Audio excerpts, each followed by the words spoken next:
Hello, very welcome Wow. here. I'm here with Paula Pinto from Portugal, from Lisbon, from the university, and she offers mindfulness trainings for people from universities, from all other areas as well. Yeah, and maybe Paula, would you just introduce yourself a little bit, what you're doing and how you came to mindfulness and what mindfulness is doing for you before we go on? What is doing mindfulness for the people who come to your trainings? Okay. Thank you so much, Carl. It's wonderful to be here talking to you. So, just to let you know where I come from or my background. Well, I'm a biochemist and I work in Polytechnic University of Santarém, where I teach biochemistry and nutrition. Then I specialized on nutrition field, which is also my research area, mainly on Mediterranean. Okay, Mainly on what the diet, nutrition do when they come into Mediterranean your body. diet. Diet. Yes, Mediterranean diet and lifestyle. Hmm. So I come from scientific background. But actually, I have been always very curious about the human being. And I kind of chose biochemistry because I was interested in how the cell works, how it all works inside the human being. Yeah, it's So, unbelievable how intelligent cells are. Yeah, so this is really a yes, universe inside the body. Each cell, yeah, is a yes, universe. it's amazing. We are absolutely amazing universe. And then I started also to be curious about the human behavior, not only about the physiology and how the cell works, but how this all translates into human behavior. And I did some courses on personal development, and then I joined an association where I was a facilitator of several personal development courses. I also have coaching training, and then there was this time of my life where I was doing so many things that I kind of exhausted myself. And with the stress of work and also our challenges of personal life, I found myself in a hole where I would not be able to come out alone. And it's incredible because that was the moment where mindfulness appeared in my life. Wow. So I had a friend that was going to do a mindfulness course, and I said, yeah, I want to do that also. And I did this first level of mindfulness, and it was really helpful for me. The first thing that I found very helpful was the breathing. Hmm. Learn how to breathe. Hmm. And then um, I improved my I was able to find my balance and connect with my essence again, because during all the years of where I was a facilitator of personal development courses, I usually meditated in a routine basis, but then there was a point when I was so agitated that I stopped it, and that was when I lost my balance. And mindfulness brought me again this connection with my essence, with my divine self. And that is something that is very blissful. I think of myself as being very, very lucky person to know my most inner self, to come into connection with my inner self. And that is why then I wanted to take this to other people. So next step was to do the Wonderful. mindfulness training master trainer so that I could uh, do this for other people, facilitate this for other people. And then in my own university, I began thinking that why not introducing this to the students and the staff? I mean, if I'm doing this, maybe I could start little by little doing something, because the scientific and the academic community is very skeptic on these things. So you have to go with slow steps. But it started happening. So we had already, I joined the team because alone I would not be able to do it. So I had the support of the social services, the president of the institute. So we were able to create a team and organized a course, a mindfulness intensive in me course for the students, and then the year after for the staff. And then this year we did this for European Alliance of Universities. So things are moving, and I'm very grateful for all these things that are happening in life. Yeah, this sounds great. When I remember it correctly, it was Joanna from Lisbon where you Yes, took it, and she is one of our master trainers for coaching, and Joana Sobreiro. She was the one that introduced me to mindfulness, she is a and I'm very specialist. grateful. She has a focus on breathing, I know, yeah. And great. And for universities, we have Arthurs in our team, in our group of master trainers, like Ildi, who is at Harvard University and offers there for the staff and the students mindfulness. So in many universities, the doors are open for mindfulness, and it's great that you opened at your university the doors. For, when I understand it correctly, before you there were no one else, no other professor who offered this. No.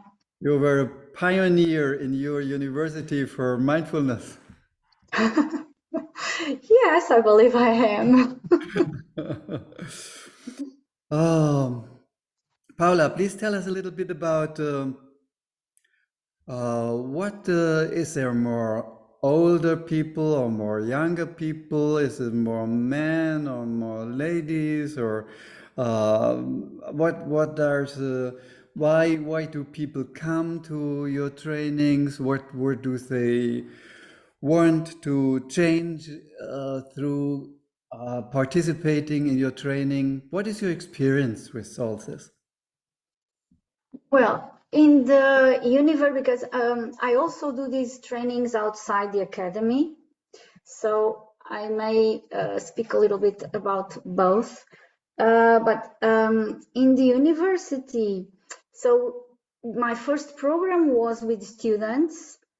Um, it, Actually, we had 20, no more, 40 enrollments, but then they started to come only 26. So when, but I think that 26 did all the course. Most students were from the sports faculty. Most of them were. I mean, I found that the sports students were much more open to this because anyway, they have also in their curriculum already something about body and mind, and they understand the importance of this. For the other faculties that are more focused on scientific and technology and management issues, it's more difficult for the students to give the importance of this kind of training to their life. But the ones that came to the course from the different faculties, we have the sports faculty, the agrarian faculty, the health faculty, and management and technology faculty, and education faculty. So I have people from all the faculties, and most of them from the sports, and mainly ladies, yes, lady students. And it worked quite well. It was a presential course, and at first they were not very comfortable because during my trainings I always have a lot of sharing. It's not only to introduce the practices, but we do have a lot of exercises where they go inside, but then they share with each other. So first, they are not so comfortable with that. And I find it curious that the younger people, when I compare with the courses with the staff and the other people that I have outside the academy, it's much more easier for more mature people or older people to share about their feelings than younger people. It's quite Wow, interesting. really? Yes. But then regarding the students, they all said it was very helpful for them. They improved because we measured. I mean, since I also have this scientific background, so we had a validated questionnaire where we measured the effect on the sleep quality, on the index of depression and anxiety and stress. And actually, the sleep quality increased and the depression decreased and the anxiety decreased. So they were very, very grateful for the training. They said that this was something that should be continued. Most of them wanted to go to the next level. And one of the things also that they said was very helpful was in the relationships. It was because some of them, I mean, we had come out of COVID also, and the being socializing with other people for some is not so easy, and they said that it helped them a lot to start going out with friends more and to be more confident on their relationships with friends and at home So I was very, very happy for that. Then with the staff that are older people, we had both teachers and non-teachers, okay, non-professors in the university. That was mainly an online course. We only had 2 presential sessions, but then it worked quite well. Also, many said that breathing also was very impactful. Many say, even outside the academy, many say that one of the most amazing things is that they realize that they can meditate. They always thought that they were not able to meditate. And after this course, they tell me that, oh, I can meditate. It's amazing.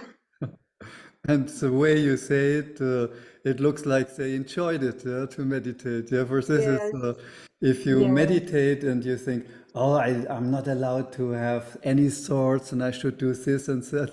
Yeah, it's so you can put so much pressure on you. And when you understand that you can just let your thoughts go and come and you don't have uh, to avoid thinking. You can just Mm-hmm. enjoy that the thoughts come and go, but you are have a focus on something different. You're just not a slave of your thoughts. You are something above your thoughts, yeah? And that you can enjoy this. Then you can calm down. This is a great approach, and yeah, you Yes, need some yes, support to learn this. Yeah. yes. And also the informal practices.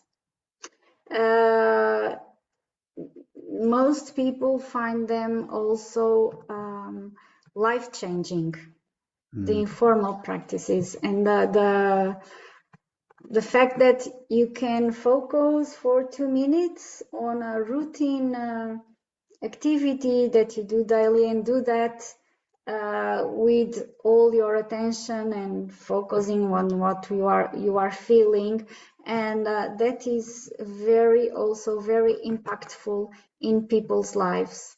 And also another thing that most people say about my trainings is the lightness and the joy that with the which the trainings are given. And that is something I like to do also. I also emphasize that we are there to enjoy life, and we don't have to take everything as a burden and do it with effort. So it's the lightness, it's finding the lightness of life. And I think that is really a very, very impactful thing on people. They look at me and they say, wow, you could just show us how a training may be facilitated with lightness and joy. And so, yeah, I think that's impactful in their Yeah. lives. When I see your face here and you're radiating all this joy and say, oh, yeah, you open the doors for people to enjoy their life, yeah, to make everything much easier, yeah, yeah, I think this is the heart of mindfulness, yeah, to come back to the normal birthright of joy that children express such a lot, yeah, and we getting older and older and forget how much joy it's possible, yeah, and this is great that you brought this into their lives. Do you think they expected this was their driver, their motivational driver to come? That they, oh, there I will have joy. What do you think? No, no, I don't think so. Some people came because they knew me. They had done other courses with me. Um, So some did come because of that and because they wanted to know what mindfulness was and wanted more tranquility in their lives. Other people come because they are curious about the theme. What is mindfulness? What can this do for me? Many come very skeptic, but then well, I'll always start a little bit my trainings like, what do you expect? Write it on a paper. And then I tell them, tear off the paper, because one of the mindfulness attitudes is letting go of the expectations. So Wonderful. A wonderful exercise. Wow. So we start our trainings by letting go the expectations and learning to be open and understanding that we also have to welcome the things that are not comfortable when they come to our lives, because we have challenges in life. But if we regularly do our mindfulness practices, either informal and formal, we are able to keep more balanced and solve these challenges without getting depressed and anxiety and all that, and we get much more healthy actually. We even eat better, because one of the exercises that I always do in my trainings is mindful eating, and that has a great impact also, Yeah. without even saying what kind of food you should eat, what is more healthy. But the fact that people start eating with mindfulness or with mindful attention, it takes them to the next step, which is choosing the food that is best for them.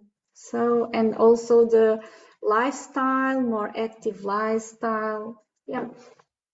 So you were touching many areas, and you're not giving instructions of do this or do that. You just open the doors for awareness, that people become more aware. And once they are more aware about eating, about the way how they eat, they, just what you said, yeah, they open and say, oh, maybe I should eat more from this and more from this, for this is healthy and this is good. When I feel when I eat this, I have a better reaction from my body. This is awareness. Yeah? Yes. Yes. It works with eating. It works with sleeping. It works with uh, physical activity.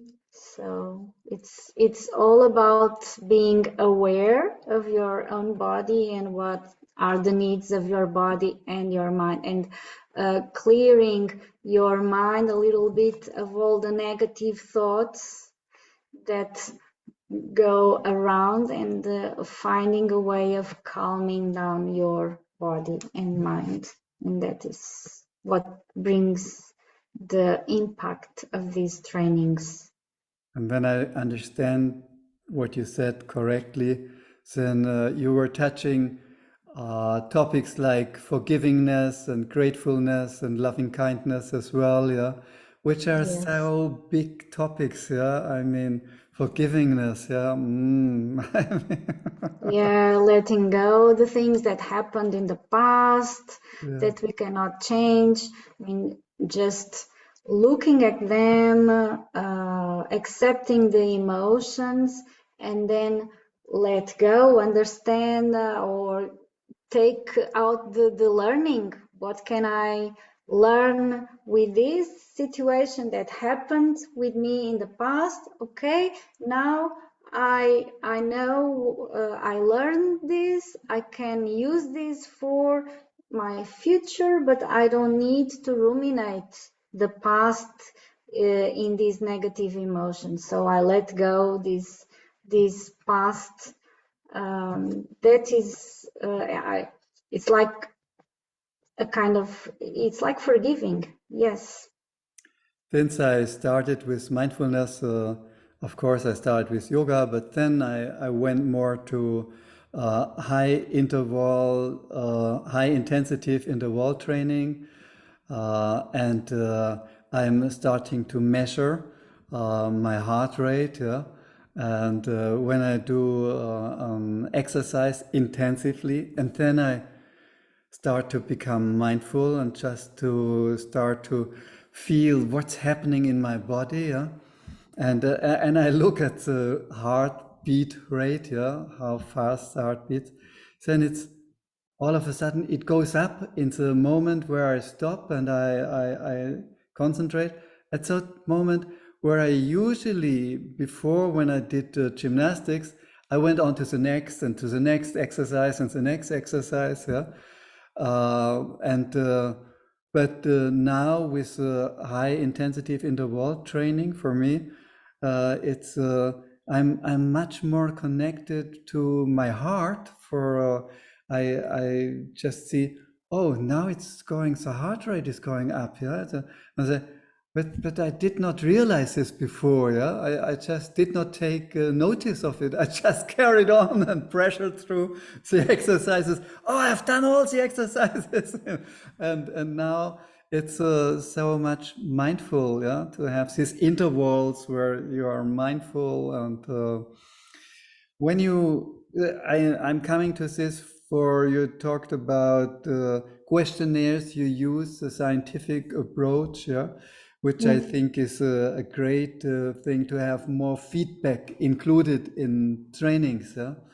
And one kind of feedback, of course, is self-evaluation, where people see, oh yeah, I'm changing over time, yeah.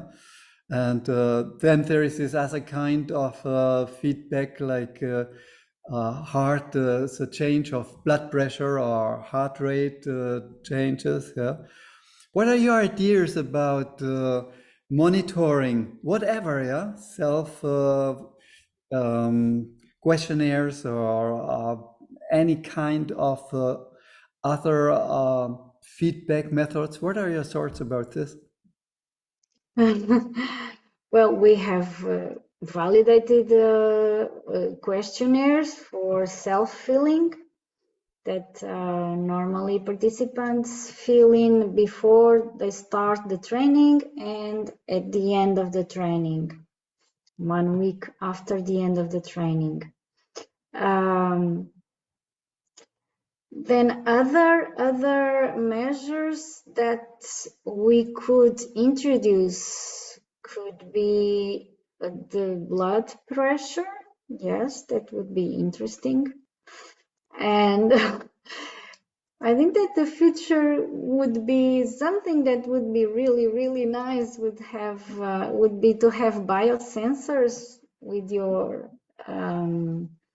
biosensors in the saliva that would test the saliva, you know, Yes, yes, yes, yes, to yes. see if there are stress hormones Yeah, that are reduced or whatever. So that would be interesting. yeah. I Yes, think this is non-invasive techniques that would allow us to see more things about physical health. Yes, because the questionnaires normally are about the depression and anxiety scales and stress scales, and that is subjective well-being. But if we could measure also the physiological changes that occur in the body, that would be great. Yes. yeah. I think this is a project for the future. There are unbelievable amount of scientific research done already that proves that there are changes in the body, even changes in the brain structures. That Mm-hmm. mindfulness is sometimes I say it's a brain surgery for Mm-hmm.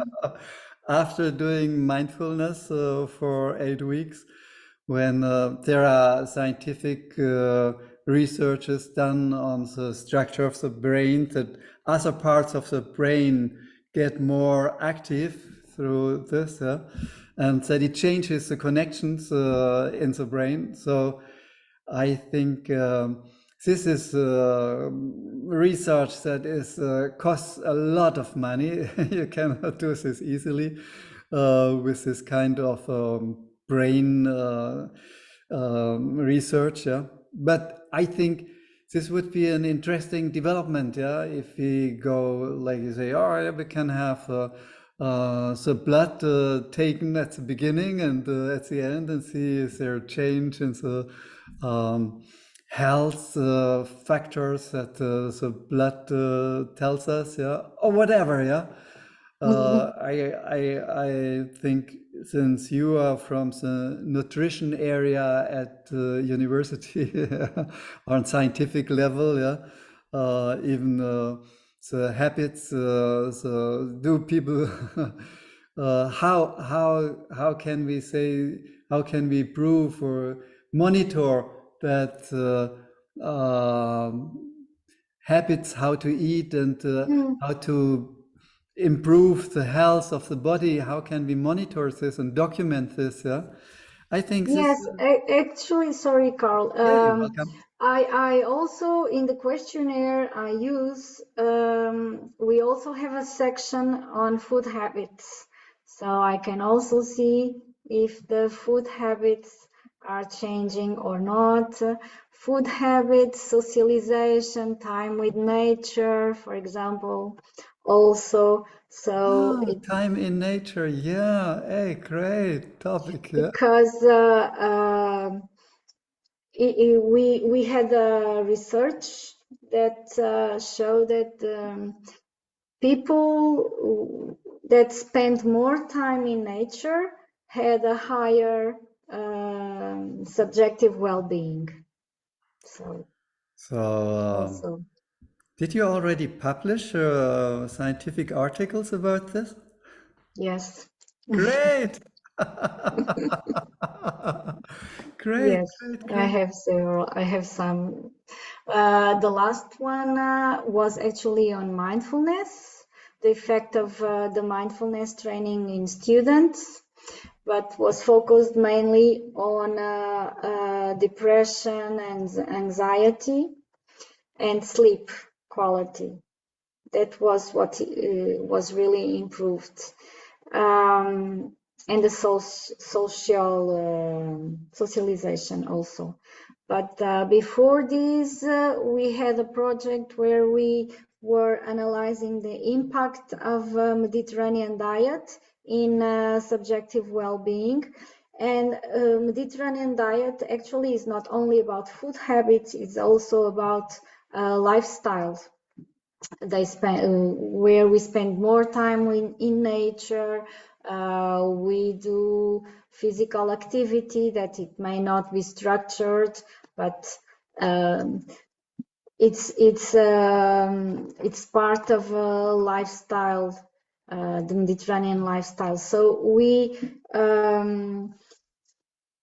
studied if the Mediterranean lifestyle had an impact on subjective well-being, and we published 4 papers on that, and we did see that more time in nature, socialization, and higher levels of adhesion to Mediterranean diet regarding food habits, they all had impact on well-being. So people had a higher subjective well-being. Wow. Hey, even scientifically proven the impact on well-being, yeah. Wow, I love it, yeah. If you would summarize for the people and what you recommend or what people you like most to have in your trainings, or for what it is most beneficial for people if they participate in your trainings. How would you summarize it when we come to the end of our discussion? How would you invite people to say, yes, if you have this challenge, you're welcome. I can offer you here benefits that are good for you. I would say that the most impactful things are the simplest things of mindfulness practices, like the informal practices, the breathing, the starting, the some yoga movements, and meditation, guided meditations for those people that are starting. I always have guided meditations, and then you can evolve to your own way of meditation. What I believe is that there is no structure for, there is not one structure for everybody. So we have many different types of practices, and each one tries these practices and then reaches this balance. What is best for me? And how do I incorporate this in my routine life, in my daily routine? So I think that is the most important thing in my trainings, is to have different practices, trying different things, and then coming at the end and deciding or incorporating the best, what works for each one in their daily routine. Yes. Wow. Yes, this is great that people don't have to follow a rigid structure and that people can find out what resonates most, Mm-hmm. what is best for them, and that you welcome this in your trainings. That is that find out what works best for you. Yeah, where is your heart opening? Where do you feel this flow in your life when you wake up in the morning and think, oh, a wonderful day to, and I have my five senses and I can take a little bit time in nature, or I have time for myself. Yeah, that people understand in our so Yes. strongly hectic times we have, yeah, that we really find out how each of us can make sure that he has time for himself. Yeah. Yes. And another thing that is very impactful in my trainings is the personal purpose statement. It's something that I always, it's one of the exercises, and it's really impactful when you see, when you arrive to a sentence or two sentences that resonate a lot within yourself, and that these sentences are like a guide for your life, either a professional or personal life, because you know what your mission is, you know what is the purpose, what is your purpose in life, and that is something that fills you with motivation, energy, and joy. this is really important, and to align your values with your purpose in life. Yeah. Wow, we have two really wonderful examples. The first one was that is a write your expectation and then throw them away. And now, towards the end, you come with this. Yeah, what is your mission? What is for you? What resonates with you? What are sentences that help you to connect to your deeper kind of being, to your soul, or however you express it? Yeah? What is it? What makes you alive? What makes you shine? What lets you be a vibrant human that has impact on all the other people around you? So wonderful Yes. to hear this from you, Paula, from a university professor. Thank you, Carl, for the opportunity. You're so very, very welcome. Yeah. And I think it's really very important at universities as well. Yeah. To change a little bit in this direction for universities. When so 500 years ago we started with this scientific thinking, yeah, and developed a new kind of opening our mind, yeah, for a new kind of what are the facts, what is the data, and so this does not mean that just looking for the data means that you have to be very serious and there's no fun about it. And I think universities can, I mean, I remember my son, he was studying mathematics, and he learned most from these professors that made jokes, that were open, that were astonishing, that were moving, that were touching him, yeah. And this was motivating him so much more. And I think universities, I mean, we are anyway at a big change with artificial intelligence now, yeah. Universities will change, schools will change, the whole educational system will change, yeah. And of course, having people like you, professors, who say, yes, this is what I can bring to people, and this I can support this kind of change at universities. And you are not only doing this in your university, you were telling us about the European projects where you are together with other universities and where you offer at other universities in Europe as well. The impact of mindfulness, yeah. So wonderful to hear.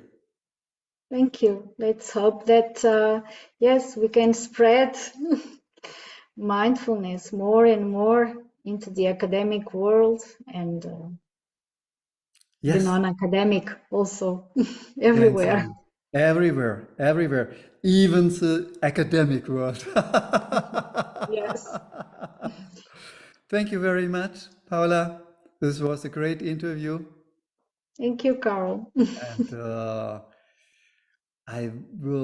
I'm looking in the future and a few years, yeah, when we have published more about this, yeah, and we will then look back, yeah, on today and what we have summarized and where the journey went to, yeah. And I'm so happy together on this journey with you, Paula. Thank you very much. Thank you, Carl. Thank you so much.